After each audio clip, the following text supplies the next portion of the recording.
Good morning, my name is Richard Perry and this is the ETX Capital Morning Market Bites. Asian equity markets were on the fence today as geopolitical tensions increased after Turkey shot down a Russian fighter jet.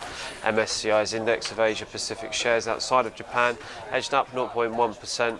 However, equities in Hong Kong, Australia and South Korea fell. Japan's Nikkei 225 fell 0.4% to 19,847.58, while Shanghai's equity markets edged up 0.88% to 3647.93.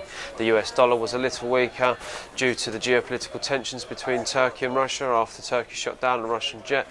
This spurred demand for safe haven assets such as treasuries, which drove their yields lower. The benchmark US 10-year note yielded 2.239% after touching a 3-week low of 2.206 overnight. The dollar index against a basket of major currencies fell to 99.528, retreating from an 8-month peak of 100.00.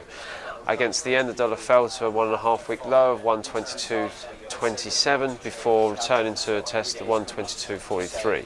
In addition, the euro gained 0.1% to 1.0655. In the commodity markets, the incident between Turkey and Russia briefly sent oil supply fears and sent crude prices higher overnight to 2-week highs of 43.13 a barrel. Prices of industrial metals such as zinc, copper and nickel had bounced on the back of the dollar's retreat. However, industrial metals are seen to remain under pressure in the long term, with an expected Federal Reserve interest rate rise in December, which may underpin the US dollar.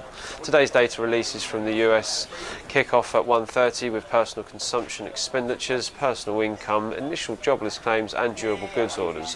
Then just after the US equity market open, we have US house price index, services and composite PMI data, along with consumer sentiment index, with EIA's oil figures at 3. Currently the FTSE is trading at 63.33, up 25, and the German DAX is 11,035, up 65 points. Thank you very much.